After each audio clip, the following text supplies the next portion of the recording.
Yeah, usually I'll give another 1 minute just to warm up the screen actually as people comes in.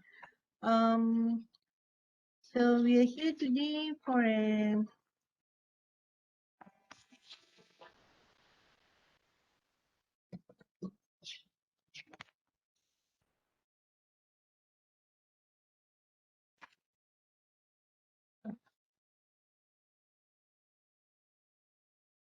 okay.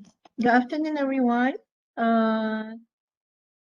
are here today for webinar series number 7 actually for the year of 2021. So right now I think we have completed our technical check, so we will start soon. Yeah, okay. So welcome everyone to the webinar series number 7 on SDG6, water and sanitation. Today is 1st October 2021. In the next hour, we are hosting a great speaker today who is respectable in the work she does on SDG or Sustainable Design Goal, specifically in relation to getting community participations in their works in the SDG6, water and sanitation. So my name is Rahina Ibrahim, your host and moderator for today. I'm a professor at the Faculty of Design and Architecture, University Putra, Malaysia. I'm currently the focal lead of the implementation working group of the Global Wastewater Initiative Program under the United Nations Environment Program. I'm the lead researcher for the Smart Sanitation for Water Settlement, a joint project between UNEP and ACT Malaysia. So I would like to first thank the Department of Architecture, Faculty of Design and Architecture for organizing this webinar series number 7 on SDG6, water and sanitation. This webinar series actually is organized by UNEP and ACT Malaysia from the Global Wastewater Initiative Awareness Program with University Putra Malaysia. I welcome everyone who are here today. So the objective of this webinar series are several, which is to increase awareness on importance of ocean quality preservation in promoting sustainable livelihood of coastal communities, and to share culture-based technology in the area of sanitation, especially to remote settlement. So in each series, we arrange and recommend key speakers from among members of the Global Wastewater Initiative Program and also from the pilot project partners from Malaysia. So today is the 7th of 9 webinar series planned for the year 2021 under the SDG6 title. So the webinar would like to recognize partners and supporters of SDG6, which is University Malaysia Sabah, a partner of this program with the Malaysia Industry Government Group for the High Technology Might. And this webinar series is part of the 50th celebration of the establishment of University Putra Malaysia. So ladies and gentlemen, please be informed that the session is recorded for case analysis later on by the United Nations Environment Program. So without further ado, I'd like to introduce to you our speaker for today.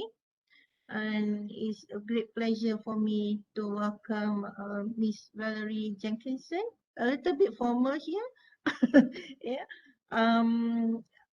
She's the founder and chair of Operators Without Borders and the CEO of World Water and Wastewater Solution. I've heard a lot about her work and we've seen some. So it's a great pleasure for us to have her share with with us all on her experience in in this area. So let me talk a little bit about Ms. Jenkinson. She has worked with water and wastewater utilities around the globe for over 15 years. She experienced the first-hand the challenges faced by utilities and how the lack of training in utilities at both the operator and management level contributes to the problems. She is instrumental in the leadership working group of the Global Wastewater Initiative Awareness Program, United Nations Environment Program. So we look forward to hear her share her experience and how her organization has helped many global communities to take care of their water and sanitation needs. So I would like to remind the audience again to write in the chat box if you have any question for the speaker. So what I will do is we will gather again and review at the end of the talk and present the question to Ms. Jenkinson again. If she or you can add in your question later on after we finish her speaking duration here. So Miss Valerie Jenkinson, I call you in your full name. Yeah. So the floor is yours. You're welcome. You have about 30 minutes to present and to discuss and share with us your wealth of experience. Please. Thank you, Rahina. And I'm delighted to be here calling today from Vancouver, Canada. And normally at this time of the year, I would be working in the Caribbean. So I work a lot with the small island developing nations and see firsthand all the challenges they have. So if we could bring up the slides, I'm afraid for our participants, I'm going to have to do this horrible thing which says next slide, because for some reason I'm not able to share my screen. And if perhaps you could, I don't know if you can see that got it in the middle, but if somebody could take that off, that would be helpful as well, because we're seeing something that shouldn't be there on the slide. Is it the one that says there's a menu on the screen? It says resize to change the video size, and I think you just need, somebody needs to press got it. Oh, I think this, I don't see that. You don't see that? No. Oh. Okay, I can see that, but if nobody else can, that's okay then. So if we can go to the next slide, I'm just going to talk a little bit about who we are. My company's World Water Solutions, World Water and Wastewater Solutions Limited, and we're based out of Canada, but I work all around the globe. And we don't work in the engineering end of it. We work on the other side. So we work in capacity building. We do operator training, we do safety training, we do management training, and we work also with small systems. But basically, we are utility specialists. And so that's the work of my company. But if we can go to the next slide, in 2017, I started an organization called Operators Without Borders. And in some ways, everything I've been doing all my career with World Water and Wastewater Solutions, I'm now doing free of charge with Operators Without Borders. Can we change slides, please? Thank you. So Operators Without Borders was started after the 2017 hurricanes in the Caribbean. And a lot of the islands were decimated. And we went in and helped Dominica at their request at the utility to help them rebuild after the disaster. So we have about 60, 70 volunteers right now, all of whom are certified operators in Canada or the United States.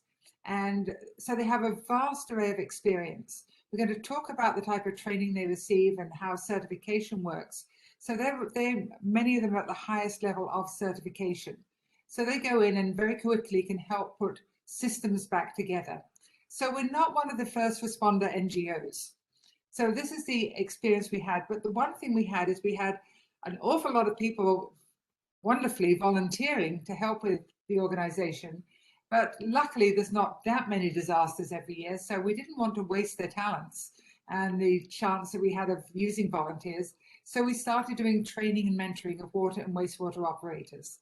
And that's the type of thing that we've been doing very much since the start of COVID, because with COVID, we haven't been able to deploy people to places because safety of my volunteers is my #1 priority. So we just switched, and we've been doing training extensively on a weekly basis, mostly in the Caribbean, but in some other countries as well. And then working with GWI, working on some of the presentations that we're putting on like this. So if we can go to the next slide. So I'm going to focus in today on 3 of the SW6 targets. So 6.2 is the end of open defecation and providing access to sanitation and hygiene. 6.3, improve water quality, wastewater treatment and safe reuse. And very much so on 6A, expand water and sanitation support for developing countries, because that really is the crux of what we do at Operators Without Borders and in our companies and in the work we're doing.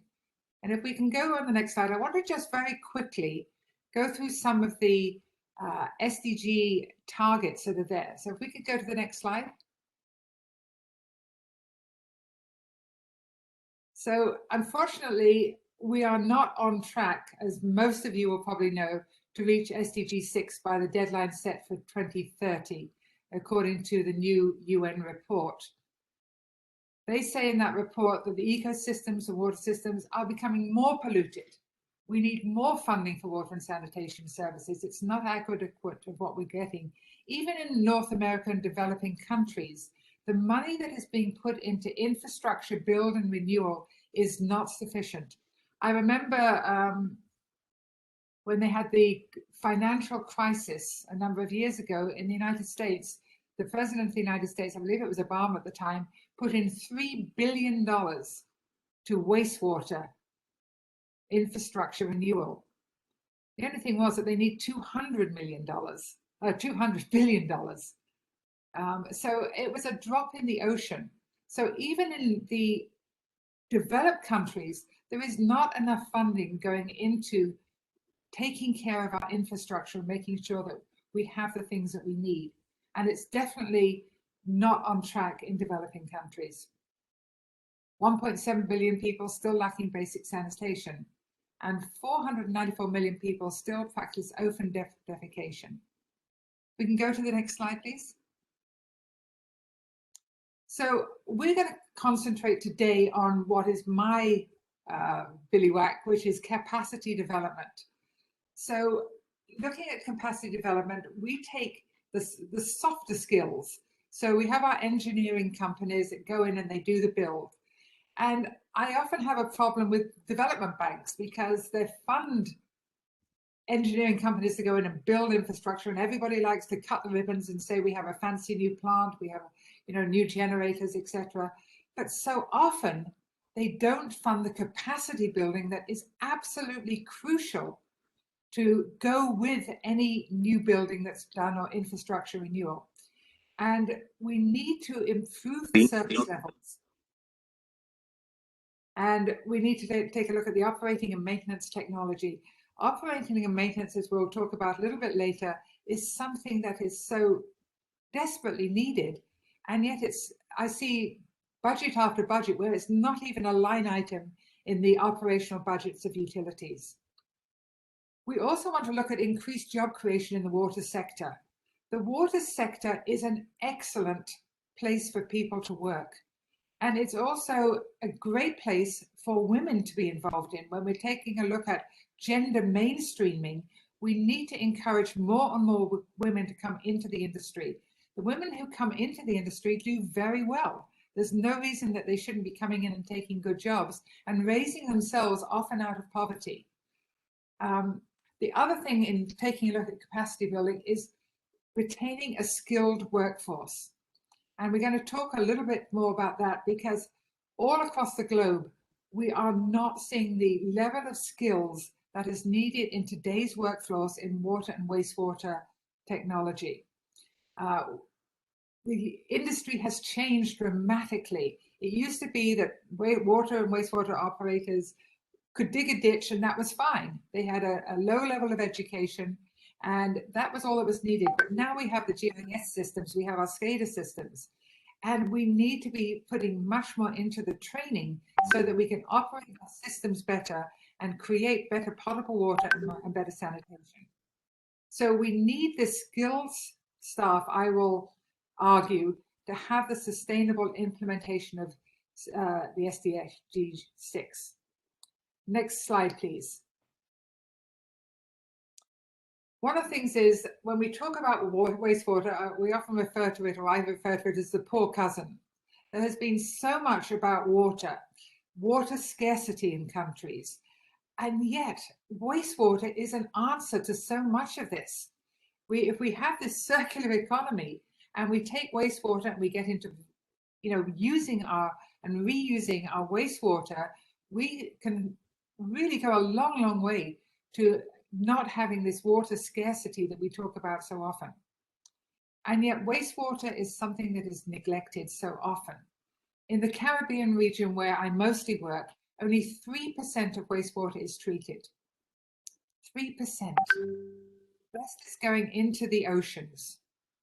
And that is very, very detrimental to our coastal zones. It's detrimental to our waterways. And many things are affected by this wastewater not being treated. The other thing that we have a problem with is very scarce data. A number of years ago, I did a survey in 13 countries in the Caribbean, and trying to get the data out of the wastewater utilities was like pulling teeth. They just didn't have it. And without the data, how do we improve? How do we get where we need to go? And this is not just in the Caribbean. This is very similar in many, many developing nations. So wastewater, as I've mentioned, is a major contaminant of oceans. In the Caribbean and many places around the world, the coral reefs are dying, and the untreated wastewater is a very large component of the dying coral.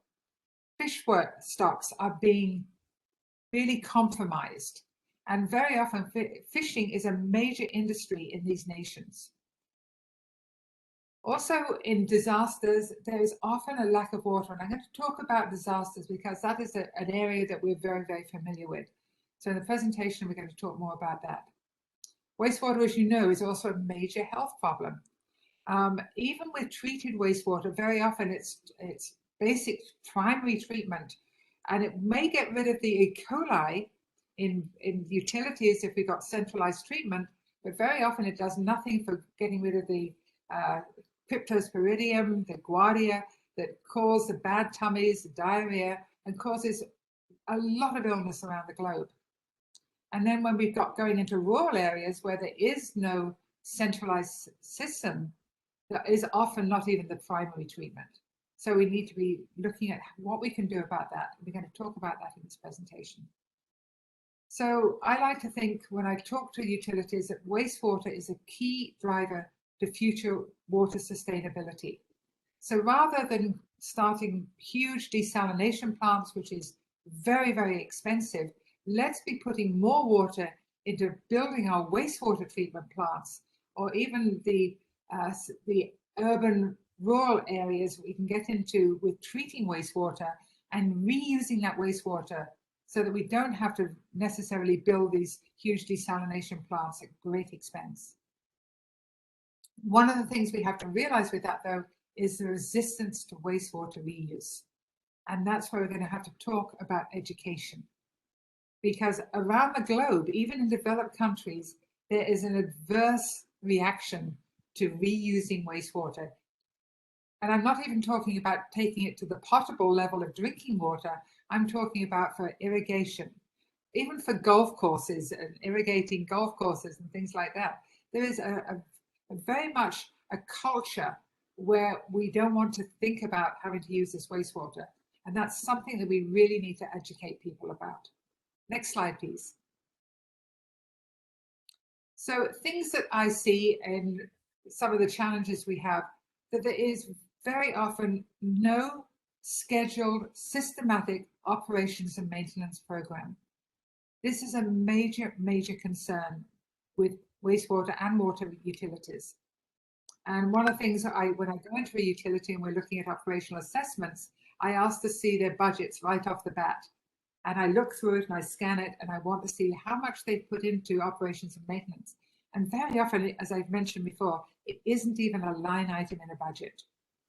Many, many utilities, because very often they're underfunded, spend their time putting out fires. They're chasing the leaks that are occurring. They're always in crisis mode, and they don't schedule the time for the operations and maintenance. That is something, if we're going to be sustainable in the long run, that has to change. Wastewater treatment can be expensive, and we have to be looking at what are some of the low-cost solutions that we can talk about. And I have those later in the presentation about some of these things. I actually can't see the, just let you know, I can't see the top of my slide because of that big blue box on my screen that's come up. So I can't actually see the top of my slide. So I'm going by some memory here. One of the things is lack of qualified trainers. A number of years ago, I was working in the Philippines, and they purchased a whole number of our courses, in fact, the whole suite of our courses. And the objective was that they would have all the training that they needed. It's about 70 courses, including certification courses, and they could train themselves without having to go to the expense of bringing outside training in. After they looked at the programs, though, they found out that they didn't have people qualified to train. So we went back in and did train the trainer.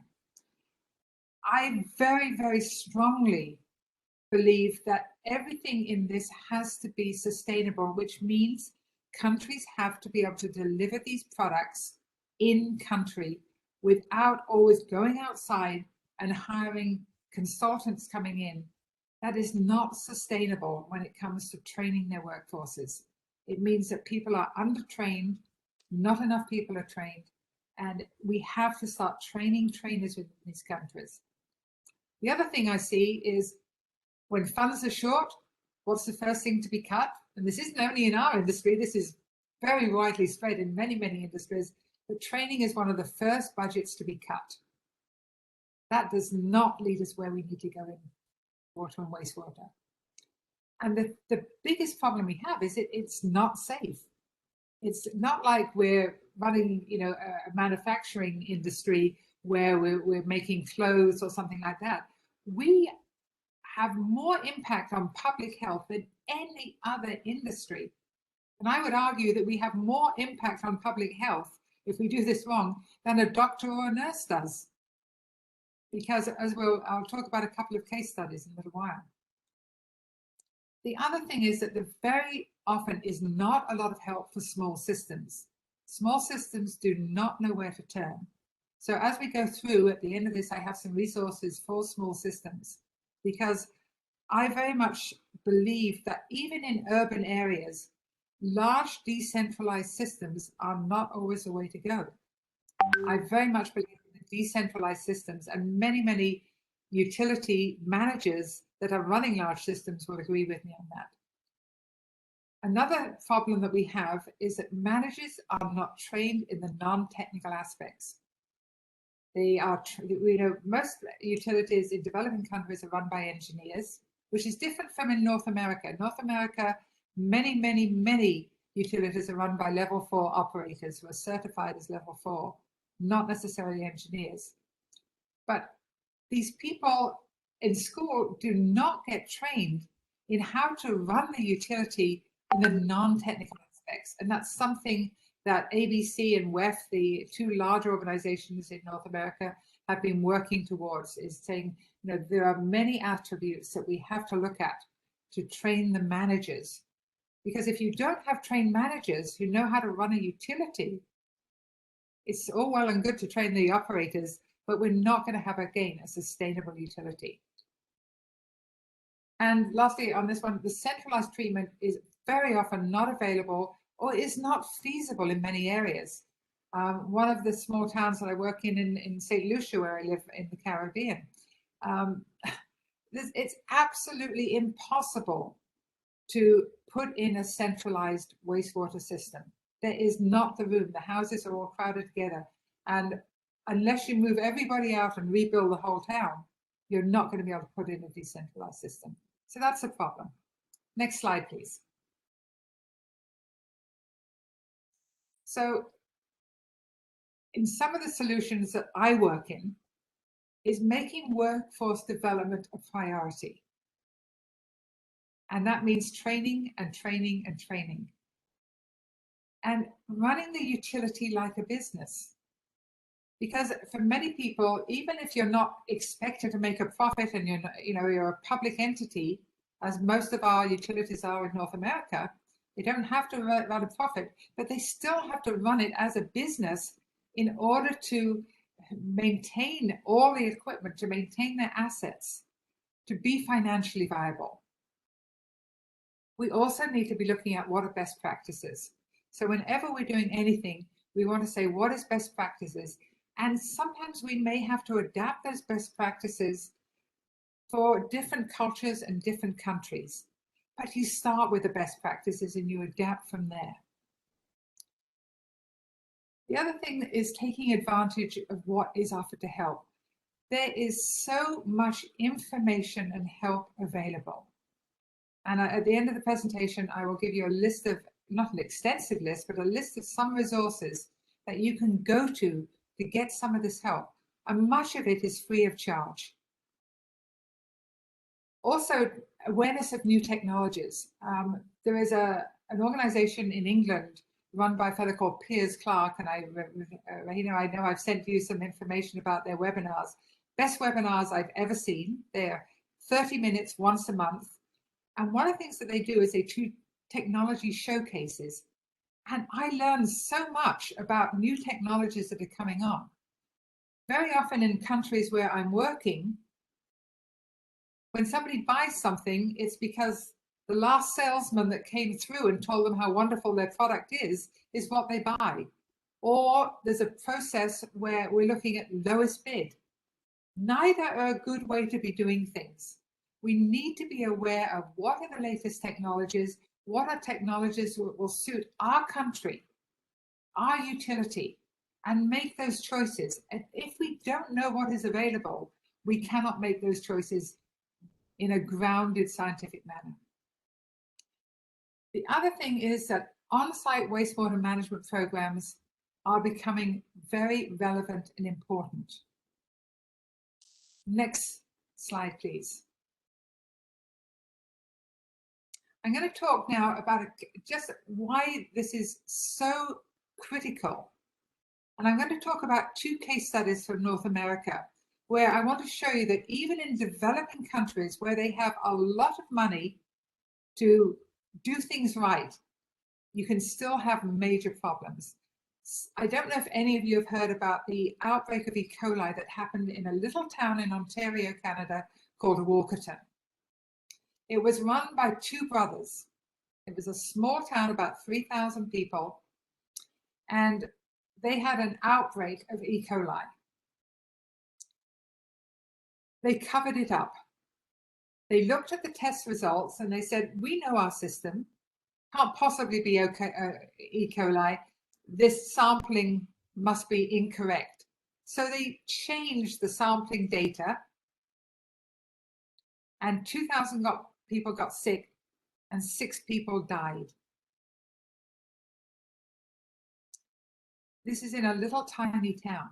So all of our regulations in Canada actually came out of this Walkerton crisis, because now training is compulsory, because when they did a report and an investigation, what they found is that these two brothers just were not trained sufficiently.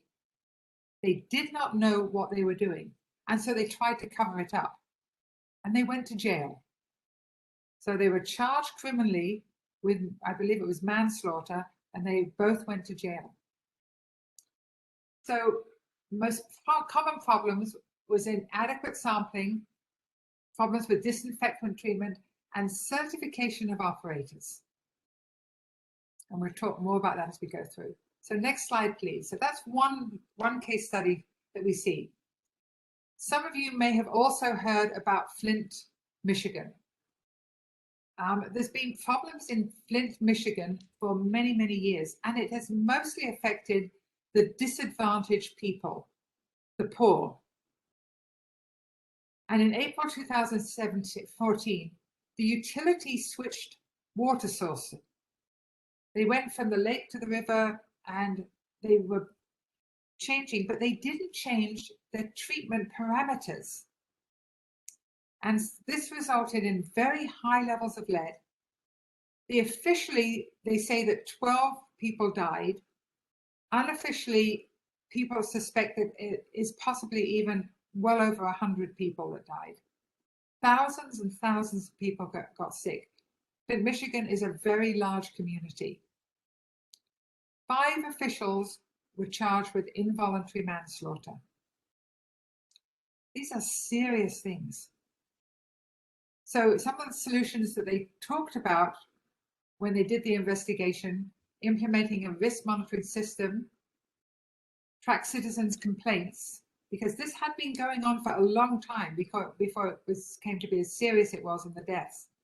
But the other thing that they talked about, again, conducting regular training. So what we're seeing over and over again with some of these crises in water and wastewater facilities is that people are not well enough trained to recognize when there's a problem, and they're not well enough trained when there is a problem to know how to deal with it. Next slide, please.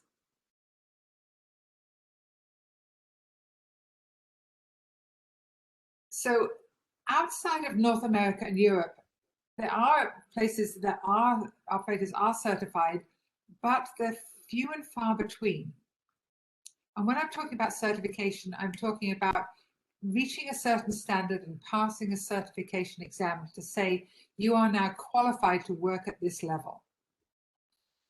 So in North America, we have 4 levels of certification. We actually start with an operator in training and then go to level 1, which is the lowest, and level 4. And it's very hard to get your level 4. It takes years of education. It takes years of managing a plant and looking after the plant and managing people. Training in many developing countries can be expensive, and it can be very hard to access. In the Caribbean, what tends to happen is they get a grant, and so every country will send 1 operator to be trained by the association usually, and they're paid to come in, stay for a few days, take this training, and then they go back to their utility. Unfortunately, what happens is that very often they go back and people say, oh, we don't do it like that here. And it doesn't lend itself to embed itself into the culture of the organization. I was in one country and I stopped when I saw a wastewater crew working on the road. So I stopped and I talked to them. And I talked to this older gentleman. I said, how long have you worked for this utility? And he said, 29 years I've been doing this. And I said, okay, how much training have you had? And he looked at me and he said, I've had 1 day. 1 day of training, that's not per year, that is in 29 years. I said, so how have you learned? Oh, my boss showed me. And his boss showed him. And I could see things that weren't being done well. But it's just that we've always done it this way.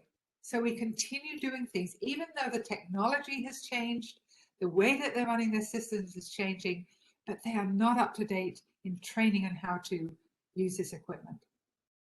Another problem I see that I haven't put down here is very often in developing countries, we get a grant to do anything, to build something new, there's a grant. So we're given so much money. So if we've got this much money, well, we're going to spend it all. So we build a brand new spanking plant, but we don't actually need anything to that level of sophistication. And then there's a problem in running it and maintaining it. So we need to be taking a look at what do we actually need for the systems that we have, for what we need in our country. So we talked earlier about the engineering doesn't teach the business side of the utility. Small systems are often neglected. I remember going and there was one, people get very creative sometimes, and this is in North America, not a developing country. It was a small system, a very small system, and the guy just had an intake. And so he sort of figured he needed a bit of a screen. What he was using was a pair of ladies' leggings, tights, stockings. And he just had these stockings. It sort of worked quite well. but it wasn't, anything that perhaps would have been recommended in the textbook. So we need to be taking a look at how do we train our small systems and what do small systems need.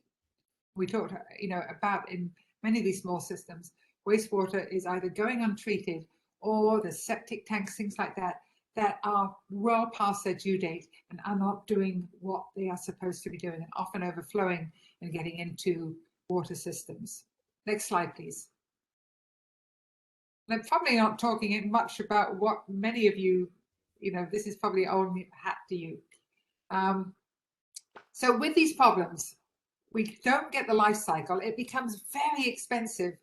I was in one large country one time, and they had a large treatment plant, and they were completely rebuilding it.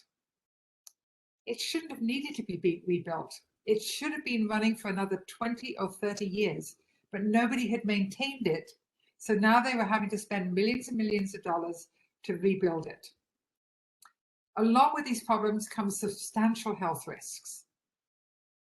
Very often in countries I work with, they do not report the health data. We don't talk about what the sampling results are in our oceans. Many of the countries I work in, the beaches would be closed down and tourism would be affected if they published their sampling results. Often there's a lack of confidence in the utility from the citizens. Operators very often are not treated like professionals. They're not what we would call a red seal profession, which gets the respect that other professions get. And yet we have this huge impact on public health. If we're not trained, there's longer recovery times post-disaster.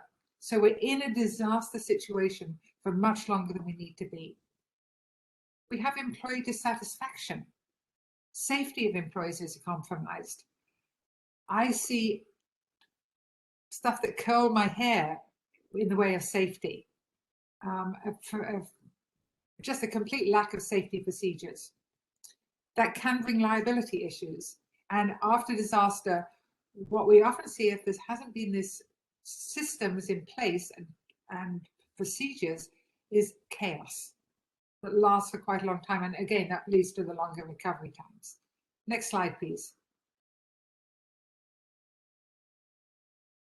So one of the things that I think is so critical that we look at is operator training. And in GWI, we've been talking about operator certification, because this not only assures us that the operator knows how to run the system, whether it's the treatment or the distribution or collection, we know what we're doing, that we have confidence that these people have reached a certain standard. And the certification is something that allows us to do that. So very often the unions are very accepting of certification when it's put in, because very often if people go to a higher level of certification, perhaps they get paid more. Not necessarily a lot more, but they get paid a little bit more if they're more qualified, same as you would in any other profession. So with the operator training, generally speaking, our operators will have to do 2 days when they've got their certification. They have to be in compliance with their certificate. They have to do about 2 days of training every single year in order to retain the certification. Next slide, please. And then there is safety issues. We got called into Belize water authorities in the Caribbean. And the manager said that they had just had a trenching and excavating collapse, and a young man was buried. Luckily, he did not die. But the manager said to me, I never ever want to have to make that phone call again to this young man's mother, because he said she was screaming at me, my son is dead, you're not telling me, I know he's dead. And he said, I don't want to ever have to make that phone call, and we do have a fatality. The young man had to be hospitalized, but he did recover. But we trained 120 people, every manager, every operator, in all safety procedures, confined space. Now, if you're working in wastewater, you've got to have confined space training. If you're going into any manholes, there are so many people that die every year because of confined space tragedies.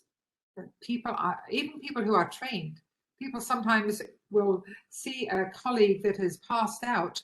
They go in to try and rescue.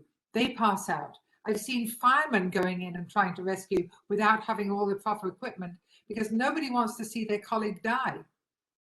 But often you get 3, 4, 5 people who will die at a confined space accident. And it's perfectly preventable. So trenching and excavating, another one where many trenching collapses result in fatalities. But just climbing ladders and tying things off, there are just so many things. Gas leakages. We want to be able to say our workers are safe, that when they come to work in the morning, we have done everything we need to do to protect the worker and make sure he goes home safely he or she goes home safely in the evening. So safety training is something that is absolutely mandatory where I live. And it has to be done almost every year to refresh that training. And yet in many, many countries, there is no safety training whatsoever. Next slide, please. And then there is the management training. And this is something that is fairly new. Managers have gone off to universities and they take a course here and there, but that is not customized to our industry. And this is, one group that we're training. And the American Water Works Association, the Water Environment Federation, the Public Works Association of America came together for the first time and did a wonderful piece of work called Effective Utility Management. And they put a primer together. And if you go to the next slide, please. They came up with 10 attributes that they say, if you are going to run a successful utility, you need to be able to confidently have the competencies of each one of these. Obviously, financial viability. But if you go through these, this thing says customer satisfaction, stakeholder understanding and support. So all of these things have to be done. Community sustainability. We talked about community. Rahina talked about community and working with communities. This is one of the things that managers have to learn to do. And it comes into everyone. Very often I'll say when I'm doing a training program on the EUM program, I'll say, what's the most important in your viewpoint? Many people will say financial viability. Others will say product quality. I actually think that stakeholder understanding and support is right up there near the top.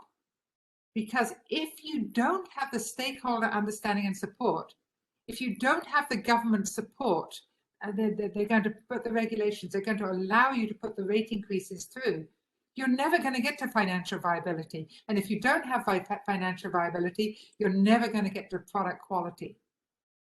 So this is something that I've been working on for 10 years now. We actually have a whole training program that is based on EUM. It's a certificate program. It's 9 modules of 2 days each, where we go through every single one of these attributes. Because it's my fervent belief that if you have excellent management in a utility, the utility will run well. The operators will get trained. The operators will know what they're doing because the management know what they're doing and know that these things are important. So it's something I think that has not enough Valerie? space. Yes. Excuse me. Yes. You have a few minutes. Then we can open to Q&A. Yeah. So if we just go, I'll just share some of the resources. Okay. If you go to the next slide, and we'll just go through and I'll show you the resources because I'm presuming everybody will be able to get a copy of these slides. Rahina, yes? So you can go to the next slide, if you could, please.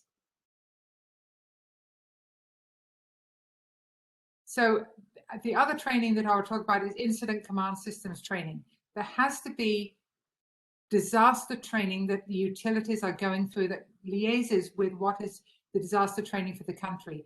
And for many countries, that is the incident command system training. Again, goes from level 1 to level 4. And this is something that utilities need to be cognizant of. Next slide, please.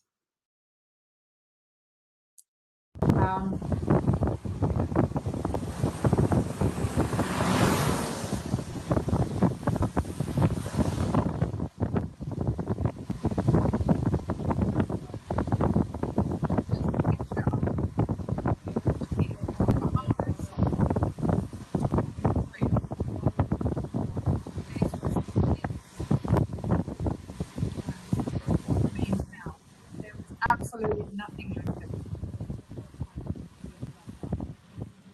Go in, what we want to be doing is going to a cohesive system, which is the incident command system training that we use. Yeah, I think at the end of this, there is a bunch of resources.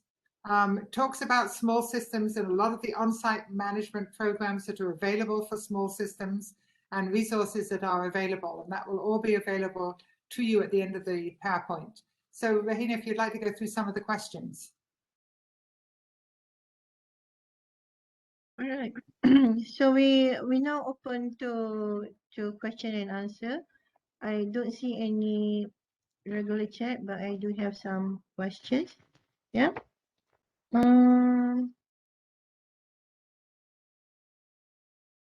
So you did a wonderful job. And I wish you can explain a little bit more. Because I mean, often in developing countries, like you mentioned, the focus is more on the centralized system where you target the larger population because it makes efficiency. It makes sense to target the larger population. You mentioned about the what we call the fringe population. So if we were to emulate the success that you had done before, so how do you think we can apply some of the steps that you took to smaller communities or more of a remote located communities actually? There are several utilities that are now working on the small systems as well. And this is really good. In Belize, the water authority now has a regulator for on-site wastewater systems. And so these on-site wastewater systems, there are associations around this. South Africa has a very, very good program that they are putting through, and they have really increased the number of people who have access to sanitation by looking at this on-site wastewater systems. And there is a link in the PowerPoint at the end to their research.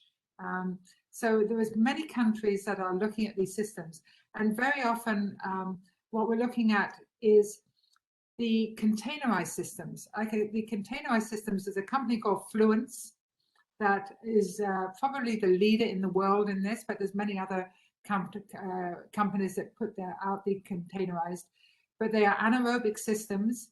They will treat the wastewater to reuse level, not drinking water level, but to where you can reuse it with the BOD content and the reductions. So with those types of systems, you can put one into a hotel, you can put it into a hospital, you can put it into a small community, or you can build on them. So these type of systems, they're portable as well. So if you've got a system over here, you can always move it somewhere else. This is the type of thing we need to be looking at.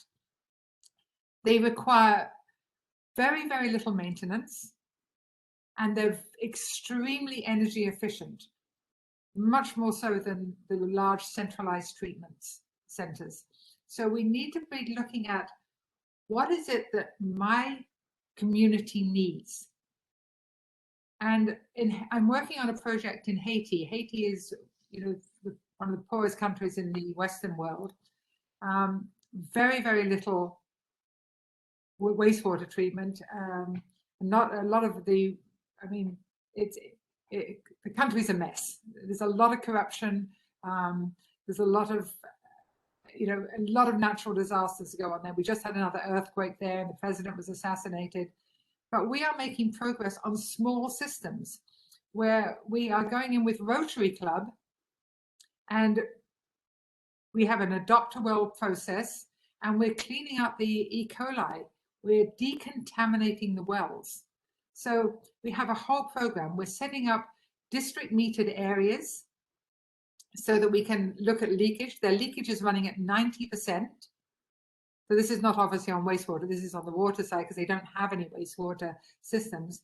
But so again, it's very small systems that can be utilized. So using things like the district metered areas.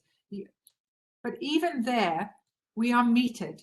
And one of the things that is really important is that we build a community.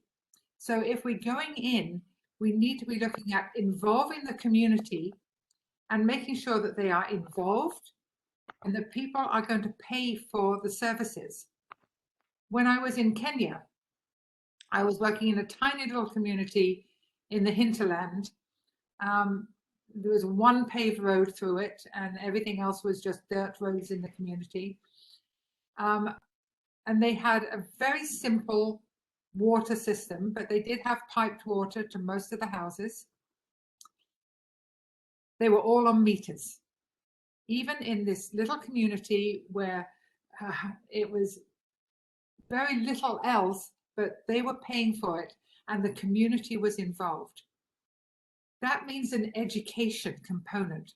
We have to, from the utilities or the government when we're going in, we have to educate the people to know if they support this, they get back this.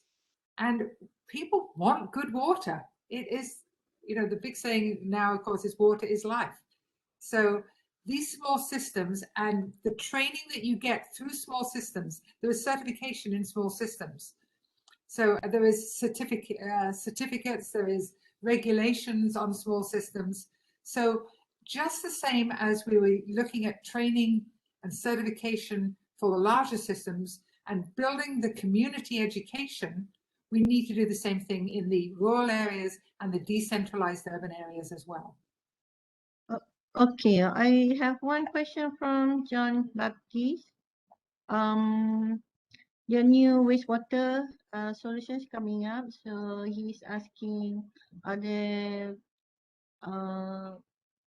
new training for new technologies actually? Are you incorporating them or you're just going back on the traditional wastewater technology that exists? No, in fact, the certification is the exams change every few years and they take into consideration new technology, which means we have to train to that new technology as well. So we take a look at what are the technologies out there, what are the questions that might need to be on an exam, and what is the training that people need to run these systems. Now, obviously, it's sometimes a year or two behind. We're working now, the last exam updates were in 2013, I think. So they're just, we work with the Associated Boards of Certification. And so they're just going through a huge revamping of their exams to take into consideration the new technology. Great, good to know that. We have one question from Muhammad Salihuddin. He asked, how far Walkerton, Tragedy, and Flint, Michigan impacted the nation legal framework? You mentioned those two cases earlier. Yes, well, so in Canada, we are very, very highly regulated now. So there are standards on all wastewater. I mean, and God help you if you kill a fish, because if you have a release of effluent and it kills a fish, it isn't just the Ministry of the Environment that's coming after you. The Ministry of Fisheries is coming after you, and the fines are huge. So there has to be regulation. But what I see very often is even in countries where they have regulations, in developing countries, the enforcement is not there. So there has to be training of enforcement officers that know what they're doing to go in and make sure that the regulations are being followed and the standards are being followed. So we know what standards there should be. So the governments have to say, yes, we are going to attain these standards, and then they need to enforce them. So when we, every one of our utilities here has a license, and there are certain components to that license. And the drinking water inspector or the wastewater inspector comes, inspects the plant, and you have to make sure that you're in compliance with all of your regulations on your license. And obviously, you're not going to be shut down usually, but as I said, there can be some very heavy fines if you are not in compliance with your license. And those are things that I see need to be more strictly adhered to in other countries. Okay, I think we are close to the end of our time. I think Ms. Jenkinson has covered most of the issue that I had in mind. And all the questions actually has been answered before I ask the question. And definitely we'll get back to you if we have more questions. If I can summarize, and on the training aspect, Operators Without Borders offers training free of charge in developing countries. Now, right now it's only in English. I regret to say English and French. We can do some in French, but our manuals that I have donated from my company to Operators Without Borders are in English. But if anybody is interested in training programs, we have about 70 courses that we provide free of charge, and the instructors volunteer their time, and they're all accredited programs, certified programs that have accredited instructors that volunteer their time. So we're very happy. If anybody's interested, please get a hold of me. And then if you get hold of the PowerPoint, at the end of it, there's a whole bunch of resources that you can find. yes, I thank you, Valerie. I think someone will take up your offer. Yeah, so it'll be nice to have this kind of training. But what attracts me just now, I think one of the key point that you mentioned was your ability, or the Operator Without Borders, the ability to educate the community so that the community participate by funding or pay some service fee so that the utilities can be served well for the whole community. I think that is a wonderful job that you have done in those areas that you mentioned. Well, Yeah, congratulations. I'm glad we have you here to share. And yes, we have a long way to go. We never thought about volunteers taking care of the utilities, even in our country here. Yeah, it's always somebody taking care of things for us. Great. So we ran out of time. It's 4 sharp now. So I'm sorry, if you have any question, you can just email me. I give you my email somewhere. rahina@upm.edu.my. If you want the PowerPoint, the recording will be up on the faculty website. Give a few within less than a week, and if we can put up the PowerPoint there, it will be there too. Okay, let's I got to do the closing. So we have come to the end of the 7th webinar series on SDG6, water and sanitation, organized by UNEP and ACT Malaysia with University Putra Malaysia. I hope everyone has gathered some new information as we have been enlightened by the talk by Ms. Valerie Jenkinson today. So we covered SDG6 topic in supporting local community upskilling their operational and maintenance skills for their communities. So I'm pleased to remind everyone that we have SDG 6 seminar. The next one is on the 1st November. So webinar number 8 will be about monitoring and management of water pollution for communities with resiliency. So until we meet at the next webinar series on 1st November, we pray that everyone is safe and healthy. So love your environment and prosper your community. So be safe and stay safe. Thank you, everyone. So I'm signing off from now. Thank you. Bye. Thank you very much. Take care.